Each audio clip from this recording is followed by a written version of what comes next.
इस मार्मिक वीडियो में देखिए महाराज दशरथ के निधन पर श्री राम का हृदय विदारक शोक और उनके द्वारा किए गए अंतिम संस्कार। वाल्मीकि रामायण के अयोध्या कांड में 103 अध्याय में यह दृश्य, जहां श्री राम लक्ष्मण भरत और शत्रुघ्न के साथ मंदाकिनी नदी के तट पर अपने पूज्य पिताजी को जलांजलि और पिंडदान करते हैं, आपको ये भावुक कर देगा। ये वीडियो दर्शाता है पुत्र का अपने पिता के प्रति गहरा प्रेम, कर्तव्य निष्ठा और त्याग कैसा होता है। वाल्मीकि रामायण में लिखा है, जैसे ही भरत जी ने श्री राम को यह समाचार दिया कि महाराज दशरथ स्वर्गवासी हो गए हैं, श्री राम को लगा मानो इंद्र ने युद्ध में स्थल में वज्र का प्रहार कर दिया। श्री राम दोनों हाथ ऊपर उठाकर बहुत दुख में धरती पर गिर पड़े और उनको सब ओर से घेर कर तीनों भाई और सीता जी रो रहे थे। श्री राम को जब होश आया तब उन्होंने कहा, जब पिताजी परलोकवासी हो गए हैं तब अयोध्या में चलकर क्या करूंगा। अब उस अयोध्या का पालन कौन करेगा। उनका तो मैं दाह संस्कार तक नहीं कर सका। मुझ जैसे जन्म लेने वाले पुत्र से उन महात्मा पिता को क्या लाभ हुआ।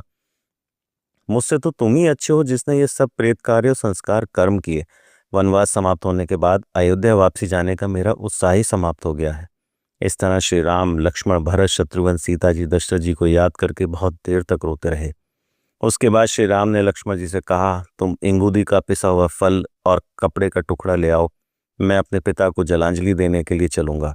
सीता आगे आगे चलें, उनके पीछे लक्ष्मण और लक्ष्मण के पीछे मैं चलूंगा। शोक के समय की यही परिपाटी है।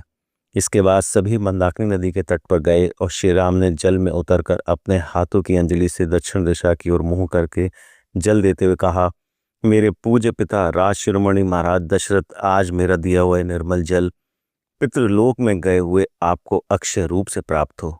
इसके बाद रघुनाथ जी ने भाइयों के साथ पिता के लिए पिंडदान किया। इंगुदी के गूदे में बेर मिलाकर उसका पिंड तैयार किया और कुश के ऊपर रखकर अत्यंत दुख के साथ कहा, भोजन स्वीकार कीजिए। यही आजकल हम लोगों का आहार है। मनुष्य स्वयं जो अन्न खाता है वही उसके देवता भी ग्रहण करते हैं। इसके बाद अयोध्या से आए हुए निवासी अपने अपने रथों पर चढ़कर, हाथियों पर, घोड़ों पर चढ़कर श्री राम की कुटिया की ओर बढ़ने लगे और वहां पहुंचकर उन्होंने देखा कि सामने श्री राम शिला के ऊपर बैठे हुए हैं। सभी मनुष्यों ने झुककर भगवान श्री राम का अभिनंदन किया।